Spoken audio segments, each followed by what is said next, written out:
Hoje vamos aprender um pouquinho mais a respeito, então, da volta de Jesus. Só no Novo Testamento, nós temos mais de 300 textos que falam a respeito da volta de Jesus. Um deles é um que você conhece de cor. Não se turbe o vosso coração. Vamos falar juntos? Não se turbe o vosso coração. Credes em Deus, credes também em mim. Na casa de meu pai há muitas moradas. Se assim não fora, eu vou-lo teria dito, pois vou preparar-vos lugar. E quando eu for e vos preparar lugar, voltarei e vos receberei para mim mesmo, para que onde eu estou, estejais vós também. Amém? Ele foi preparar lugar. Há quantos anos ele está preparando lugar? 2000 anos. Imagina como está ficando a casa, né? 2000 anos trabalhando nisso. É isso mesmo.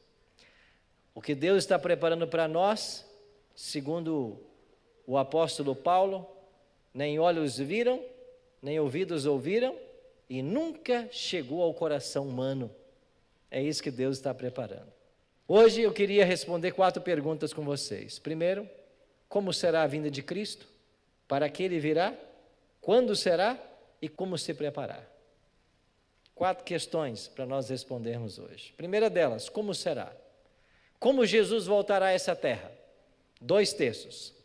Mateus 24, 27, o próprio Jesus declarou assim: porque assim como o relâmpago sai do Oriente e se mostra até no Ocidente, há de ser a vinda do Filho do Homem. Qual é a ênfase nesse texto? Todos verão. Um relâmpago não se oculta, pelo contrário, todos veem sua ação. Ele ilumina a escuridão. Então, quando Cristo voltar, será como um relâmpago. Um outro texto de Apocalipse: eis que vem com as nuvens. E quantos verão? Todo olho verá. Até quantos o traspassaram? Até aqueles que mataram a Jesus verão. E todas as tribos da terra se lamentarão sobre ele certamente. Amém. Como assim, pastor? Quem matou a Cristo vai vê-lo voltar? Vai, porque Daniel 12:2 diz que haverá uma ressurreição especial. Eu falei sobre ela aqui já, nessa série. Haverá uma ressurreição especial, onde haverá salvos e perdidos na mesma ressurreição. Quem serão os perdidos? Aqueles que traspassaram a Cristo, de acordo com Apocalipse 1:7, e aqueles que participaram do seu julgamento, segundo Mateus 26:64. Por parte dos salvos, quem vai ressuscitar? A Bíblia faz silêncio. Mas nós adventistas, que acreditamos no ministério profético de Ellen G. White tem 2 textos, onde ela diz assim, que nessa ressurreição especial de Daniel 12:2, vão ressuscitar todos aqueles que morreram na fé da mensagem do terceiro anjo. O que isso significa? Todos os que morreram de 1844 para cá, eles não ressuscitarão na primeira ressurreição. Eles vão ressuscitar na especial. Mas pastor, espera aí. Essa história que Jesus vai voltar, mas nós não vamos ser arrebatados? Essa história de arrebatamento secreto, não tem nada disso na Bíblia. Como não, pastor? A igreja não vai ser arrebatada? Claro que não. Jesus não vai levar ninguém antes. E nós vamos ler aqui alguns textos nessa noite que vão deixar isso muito claro. A igreja não vai ser arrebatada. Alguns tentam usar 2 textos da Bíblia, quando Jesus disse que um será tomado e outro deixado, 2 estarão no campo, um será tomado e outro deixado. Ele não quer dizer que vai ser arrebatado. Ele quer dizer que podem as pessoas estarem juntas, mas uma pode ser salva e a outra não. Agora, quem disse para você que nós vamos ser arrebatados? Nós não vamos. A palavra arrebatamento é usada por Paulo no contexto da volta de Cristo, e eu vou ler essa palavra aqui nos escritos dele hoje, e eu volto a falar sobre esse assunto, mas eu já vou adiantando, não existe essa história de arrebatamento secreto, ninguém vai ser arrebatado. Arrebatados todos os salvos serão na volta de Cristo, e aí o sentido do texto é tomados e levados para os céus. Arrebatados antes disso? Ninguém. Mas eu volto a esse assunto. Para que virá Jesus? E esse texto próximo já vai nos ajudar a contrapor melhor a questão do arrebatamento. Cristo disse assim, em Mateus 16, 27, porque o Filho do Homem há de vir na glória de seu Pai com os seus anjos, então retribuirá a cada um conforme as suas obras. Quando é que Jesus dará a recompensa? Quando ele voltar.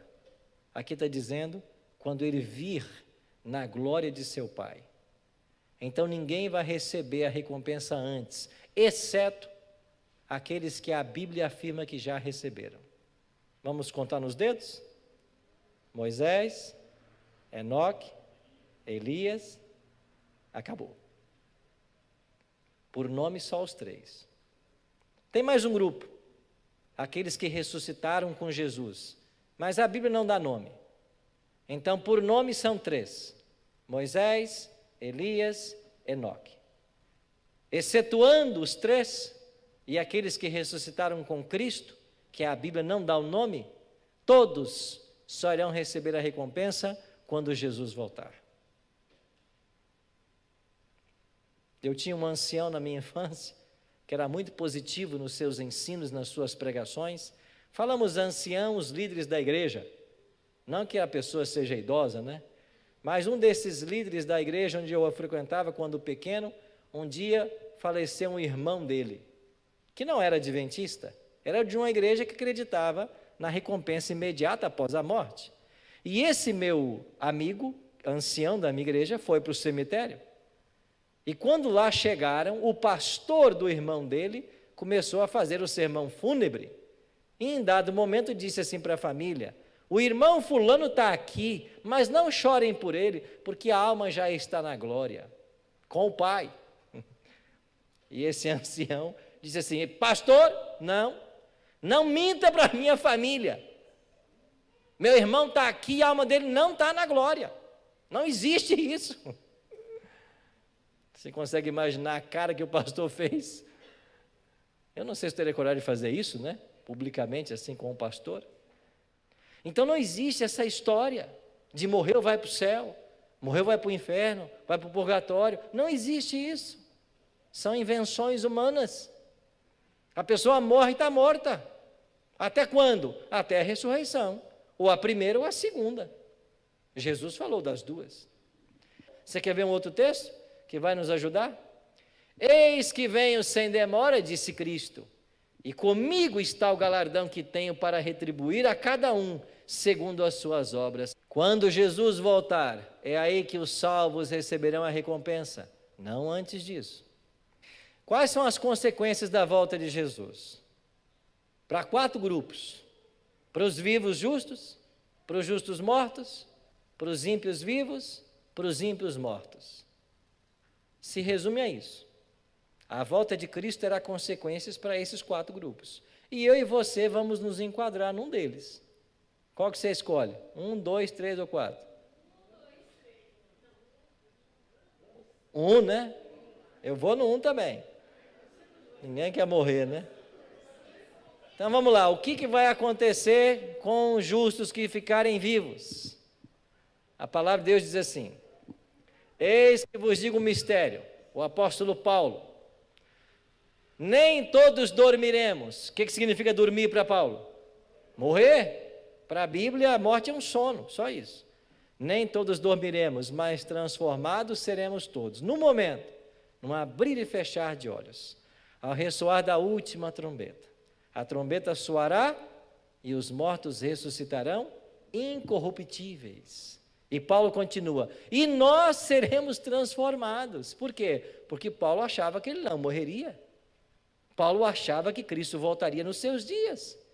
Então os mortos em Cristo vão ressuscitar e nós seremos transformados. Aí Paulo explica: porque é necessário que esse corpo corruptível se revista da incorruptibilidade e o corpo que é mortal se revista da imortalidade.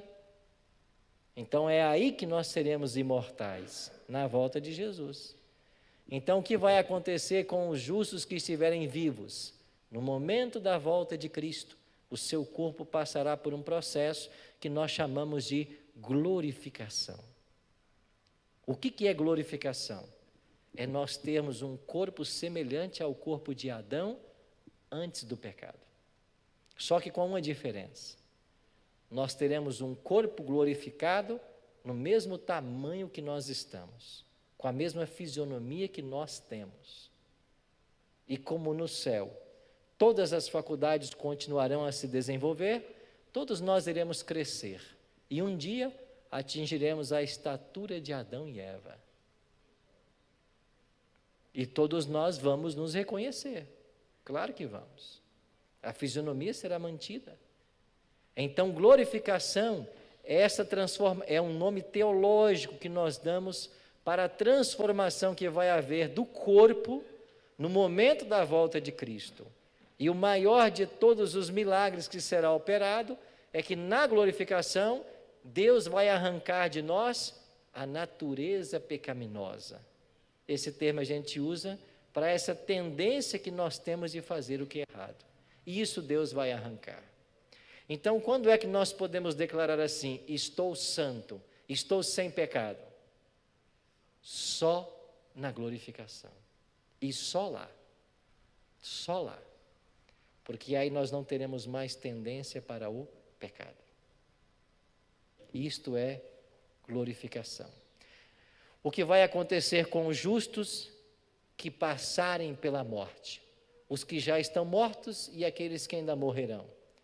Paulo mesmo escreve: porquanto o Senhor mesmo, dada a sua palavra de ordem, ouvida a voz do arcanjo, ressoada a trombeta de Deus, descerá dos céus, e os mortos em Cristo ressuscitarão primeiro. Olha aqui a primeira ressurreição geral. Depois nós, os vivos, os que ficarmos, seremos arrebatados juntamente com ele entre nuvens, para o encontro do Senhor nos ares. Mais uma vez Paulo dizendo: depois nós, os vivos, eu vou ficar vivo. Ele queria estar lá. Nós seremos arrebatados para encontrar o Senhor aonde? Nos ares. Jesus não pisa nessa terra quando ele voltar. Ele vai nos aguardar nas nuvens. E nós seremos levados até o encontro dele. E Paulo diz assim: e então estaremos para sempre com o Senhor. Então os justos que estão mortos, eles vão sair da sepultura já glorificados, completamente transformados. Quando Cristo aparecer nas nuvens dos céus, ele vai bradar com sua grande voz: levantai-vos, ó vós que dormis no pó. E ao som de sua voz, um grande terremoto abalará o planeta, e todas as sepulturas dos salvos se abrirão. E o que vai acontecer? Os ímpios que estiverem vivos, Paulo também diz: então será de fato revelado o iníquo, a quem o Senhor Jesus matará com o sopro da sua boca, e o destruirá pela manifestação da sua vinda. Esta palavra manifestação, da língua grega, significa aparucia. E quando a parucia acontecer, quando ele surgir, quando ele se manifestar, a glória desse evento vai levar aqueles ímpios que ainda não morreram, mesmo tendo passado pelas pragas, vai levá-los à morte nesse momento. E será um evento tão extraordinário, tão terrível, que em Apocalipse capítulo 6, a partir do verso 13 e 14, eles vão fugir do evento. E eles vão tentar se esconder nas cavernas e por detrás dos montes, e vão pedir aos montes e aos rochedos: caiam sobre nós, e escondei-nos da face daquele que se assenta no trono, e da ira do Cordeiro, porque chegou o grande dia da ira deles, e quem é que pode suster-se? E sabe por que os ímpios vão estar tão desesperados nesse momento? Sabe por que eles vão preferir a morte até que visualizar a volta de Jesus nos céus? É porque esse que vem nos céus não é um desconhecido. Eles sabem quem é ele. Eles tiveram várias oportunidades. Muitas chances foram dadas. O Espírito Santo trabalhou nessas vidas de forma incansável. Mas em cada apelo, em cada convite, a resposta sempre foi não, foi não, foi não. Agora é tarde demais. Mas sabe qual é a boa notícia? Ainda não é tarde demais. Naquele dia será, hoje não. E para você que nos acompanha pela internet, a mensagem é para você.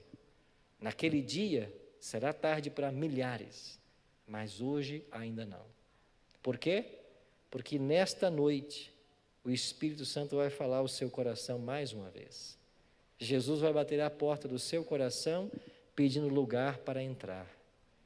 E se você ceder à voz desse Espírito manso e suave, você vai estar protegido e naquele dia você vai abrir os seus braços, de acordo com Isaías 25:9, e vai dizer assim: eis que este é o nosso Deus em quem aguardávamos, e Ele nos salvará. Então você vai ter que enfrentar a volta de Jesus. E só vai haver duas reações: uns que vão abrir os braços para recebê-lo com alegria, e outros que vão preferir a morte a ter que encontrá-lo, porque rejeitaram todos os seus apelos. É por isso que o assunto é tão sério. É por isso que a Bíblia trata desse assunto tão sério. E os ímpios que estiverem mortos, o que vai acontecer com eles? Nada. O Apocalipse diz assim: os restantes dos mortos não reviveram, até que se completassem os 1000 anos. 1000 anos depois, os ímpios ressuscitarão. Mas na volta de Cristo, não, eles permanecem lá, nos sepulcros. Eles não verão a volta de Jesus. E tem muita gente curiosa, né? Pastor, como é que é essa história de morrer 1000 anos? Gente, morrer é igual dormir. É por isso que a Bíblia fala que a morte é um sono. Você ontem deitou, não sei que horas, 10, 11, dormiu 7, 8 horas, acordou, você não viu nada. Assim quem morre. E não importa se a pessoa morreu há uma semana, ou há 100 anos atrás, ou há 1000 anos, para ele não passou tempo nenhum. Ele fechou os olhos na morte e vai abri-lo na ressurreição, ou na primeira, ou na segunda. Mas a gente está aqui para não pegar nenhuma das duas, né? Para ficar vivo. Mas se Deus nos chamar, que seja a primeira, né? E quando Jesus voltar, quem é que vem com ele? Esse texto é interessante. Jesus mesmo foi quem diz assim: quando vier o Filho do Homem, na sua majestade, e todos os anjos com ele, gravou? Quem é que vem com Jesus? Todos os anjos. É por isso que você vai para Apocalipse capítulo 8, verso 1, e lá diz assim: quando o Cordeiro abriu o 7º selo, houve silêncio no céu por quanto tempo? Cerca de meia hora. E cerca de meia hora profética é uma semana. O céu vai estar em silêncio durante uma semana. E esse período de uma semana é o prazo que nós vamos gastar para viajar daqui para o céu. E o céu vai estar em silêncio porque não vai ter nenhum anjo cantando. Por quê? Porque todos eles virão com Jesus. Agora, para que tanto anjo na volta de Jesus? Eu vou explicar. É porque eles terão a missão de reunir as famílias de todas as eras. E eles vão levar os pais até os braços dos filhos, os filhos aos braços dos pais, irmão vai encontrar irmão, esposo vai encontrar esposo, o cônjuge. Vai ser uma reunião extraordinária. Não só encontrar as pessoas que nós conhecemos aqui, que nós amamos, mas nós vamos nos encontrar com os grandes heróis da Bíblia. Nós vamos conhecê-los, conhecer Noé, conhecer Moisés, conhecer Elias, Enoque, Abraão, Isaque, Jacó, João, Pedro, Paulo. Nós vamos com Judas, não é os Iscariotes não, é o outro. Vamos conhecê-lo também, o que escreveu na Bíblia, o meio-irmão de Jesus. Nós vamos conhecer tanta gente. Os anjos vão reunir as famílias, e nós teremos uma eterna família no céu. E sabe o que eu imagino? Que quando os nossos olhos se abrirem nesse glorioso dia, O primeiro anjo que nós vamos visualizar é aquele que nós chamamos anjo da guarda, né? É o anjo que Deus nos deu quando nós nascemos. É um anjo que Deus designou para ser o nosso guardador. Um anjo para nos acompanhar ao longo de toda a vida. Pastor, então quando isso vai acontecer? A gente quer que isso seja logo. Quando vai ser? Jesus falou assim: mas a respeito daquele dia e hora, quem sabe? Ninguém. Nem quem? Nem os anjos, porque eles não são oniscientes. Nem quem? O Filho. Ah, mas Jesus não sabia? Na sua natureza humana, ele não sabia. Enquanto homem, ele não sabia. Não é que ele perdeu a natureza divina, né? Ele não perdeu. Mas ele não fez uso dela durante os 33 anos da encarnação. E como ele não fez uso da natureza divina, enquanto encarnado, como homem, ele não sabia. Quem sabe somente? O Pai. Agora, o Pai tem uma data marcada. O Pai tem. O Pai sabe. E essa data o Pai já marcou pensando em nós. Pensando em cada filho, em cada filha. Deus, quando marcou a data da volta do Filho dele, Ele levou em conta a sua história, a minha história. Mas Deus tem um plano muito bem elaborado. Um plano que não sofre retardos. E na hora certa o Pai vai ordenar ao Filho que venha. Nós não sabemos o dia nem a hora. Mas como temos visto ao longo desta semana, ao longo desta série, estamos vivendo no calendário profético, nos últimos grãos da ampulheta divina do tempo. Os últimos grãos. E logo Cristo vai voltar. E a pergunta-chave que nós temos que responder nessa noite é a seguinte: como se preparar? Já que eu não sei, como que eu posso me preparar para esse evento? Jesus diz assim: vigiai, pois, a todo tempo, orando, para que possais escapar de todas essas coisas que têm de suceder e estar em pé na presença do Filho do Homem. Como eu posso me preparar? Vigiando. E aí você tem no Evangelho várias parábolas contadas por Cristo, falando a respeito da necessidade de vigilância. A parábola das 10 virgens, a parábola dos talentos. Então nós temos várias parábolas que foram contadas para ensinar o seguinte: você tem que vigiar em todo o tempo. A todo momento nós temos que estar em oração e em preparo, justamente por não sabermos quando isso acontecerá. O certo é que todo ser humano terá apenas 2 destinos, 2 direções: ou ele será salvo, ou ele será condenado. E a única saída que eu e você temos, qual é? É nos colocarmos nas mãos de Deus todos os dias, clamando a Ele por misericórdia e pedindo a Ele que nos ajude nesse preparo para o tempo final. Eu tenho uma família grande. Aqui alguns conhecem meus familiares. Essa foto está bem antiga, né? Mas é uma das que eu tenho, onde todos estavam reunidos. Eu perdi meu pai, seu José, e perdi esse irmão ao centro, de camisa branca, João. Dos 11, hoje 9 estão vivos. Eu perdi um pai e perdi um irmão. E nós não éramos adventistas.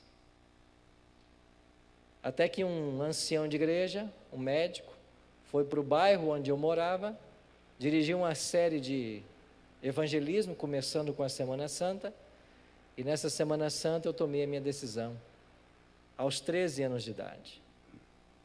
Eu fui o único da família que assistiu a essa semana e tomei a minha decisão pelo batismo. Na realidade, naquela série de evangelismo que esse médico fez, que durou mais ou menos 60 noites, só houve um batismo, só o meu. E eu disse para ele, de que ele havia ido naquele bairro só para me buscar. E ele me acompanhou na minha jornada cristã, até o 3º ano de teologia, quando ele faleceu. Quando eu fiz 17 anos, foi no ano de 1989, a Igreja Adventista no Brasil estava lançando uma campanha chamada Nacional 89. Eu tinha 17 anos naquele ano, e aí eu me propus a fazer uma série de evangelismo também, porque foi quando foi introduzido no Brasil o seminário As Revelações do Apocalipse, do pastor Daniel Belvedere. Então eu estudava à noite, e eu pedi à diretora da minha escola que deixasse na sexta-noite, já que eu não ia para a aula, que eu dirigisse um seminário na escola. E ela deixou. E eu fazia um seminário do Apocalipse na escola e fazia um outro no meu bairro domingo à noite. Então na sexta era na escola, no domingo à noite no meu bairro. Naquele primeiro evangelismo que eu fiz, 6 pessoas se batizaram. Para mim foi uma alegria muito grande. Depois se batizaram alguns irmãos, sobrinhos, primos, e a família começou a vir. Mas tinha uma que eu queria muito que viesse, Dona Adelaide. Mas eu ficava pensando comigo, como que essa mulher vai compreender santuário? Ela é semi-analfabeta. Mal escreve o nome, coitada. Trabalhou a vida inteira, nem cresceu de tanto que trabalhou. Quando eu abraço minha mãe, eu ponho ela embaixo do meu queixo. Exatamente aqui ela bate. Tanto que trabalhou que nem cresceu. Criando 9 filhos. Eu faço isso com 3. Imagine com 9. Mas eu queria muito que a minha mãe compreendesse o evangelho que a gente abraçou. Estávamos na igreja, eu mais 2 irmãos. Eu fazia o ensino médio numa escola pública, caminhava 40 quilômetros para chegar na escola, depois mais 40, caminhava 40 minutos para ir para a escola, depois mais 40 para voltar toda noite. E eu saía da escola às 11 horas, chegava às 11h40 em casa. E toda noite quando eu chegava, lá estava minha mãe sentadinha na sala esperando. Falei, mãe, vai dormir, mãe. Falei, eu estava esperando você chegar. Mãe, eu vou chegar todo dia às 11h40, vá dormir. Mas mãe não tem jeito. E ela não dormia enquanto eu não chegava. E eu fazia uma coisa. Depois que minha mãe adormecia, passada a meia-noite, eu entrava bem silencioso no quarto dela, me colocava de joelhos na beira da cama dela e orava para Deus e falava assim, Senhor, eu não sei como que essa mulher vai entender o que eu estou entendendo da Bíblia, mas alcance essa mulher. Eu não posso ir para o céu sem ela. Várias noites eu entrei no quarto dela e me colocava de joelhos pertinho da cama dela e orava por ela. Eu fiz 18 anos, passei no vestibular, fui para a Bahia fazer teologia. E enquanto eu estava lá na Bahia, a minha mãe teve um sonho. Minha mãe sonhou que Jesus estava voltando. Ela viu as nuvens se enrolando. Ela viu Cristo e os anjos. E daqui a pouco ela viu os anjos passando a toda velocidade, de um lado para o outro, recolhendo os salvos. E esses anjos foram até a nossa casa. Me pegaram e mais 2 irmãos que estavam na igreja. E os anjos estavam nos levando. E ela contou para mim que no sonho, ela agarrou a veste do anjo e disse, eu também quero ir. E o anjo reverente se voltou e disse, você não pode, você não está batizada. E com essa fala do anjo, que ela acordou. Acordou em prantos, chorando, porque os filhos estavam indo para o céu e ela estava ficando. Eu estava na Bahia, ela chamou uma tia minha adventista e disse, eu quero ser batizada. E ela foi. O dízimo separa com muito cuidado. Hoje ela está com 85.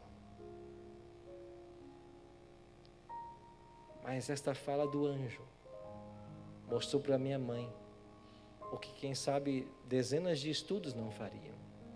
A necessidade de preparo. O evento da volta. Eu estou falando para alguém agora que conhece essa mensagem há muito tempo, né? Talvez a tua esposa tenha orado por você por 20, 30 anos e você nunca se decidiu. Sabe o que pode acontecer? Você perder o maior dom que o céu pode otorgar ao ser humano, que é a vida eterna. Talvez eu estou falando por uma filha que se revoltou contra a igreja, contra os pais, abandonou os caminhos do Senhor, e a tua mãe implora tanto para você voltar para a igreja, para você voltar para Jesus, e você vive com essa revolta interna dentro de você, como que se Jesus tivesse feito algo contra você. Pode ser até que a igreja tenha machucado você, mas Jesus não fez nada com você. Eu estou falando agora para um jovem que na infância foi cristão, mas hoje está longe dos caminhos do Senhor. Essa noite é noite de voltar, porque ainda há tempo, ainda há esperança para você. Por isso eu quero fazer um convite muito especial para você agora. Tome agora a decisão de voltar aos braços do Senhor e se preparar para a volta dele. Nós precisamos nos preparar. Por isso Cristo disse: vigiai em todo tempo. Em todo tempo. Eu queria orar com você. Pai, obrigado pela tua palavra nessa noite que nos aconselha a vigiarmos em todo tempo.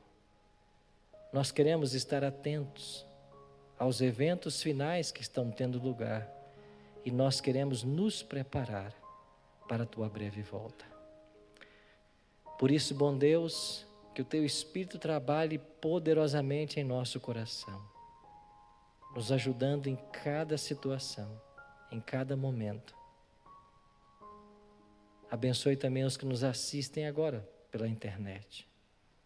Que o teu bom e santo Espírito possa abraçar todos esses que estão se decidindo. E se porventura houver alguém ainda em cima do muro, alguém indeciso, por favor, Senhor, toque nesta vida, para que a decisão seja tomada o mais breve possível, para que através de uma entrega ao Senhor e do batismo, estejamos prontos para te receber. Cuida de todos nós, é a nossa oração, em nome e por amor de Jesus. Amém.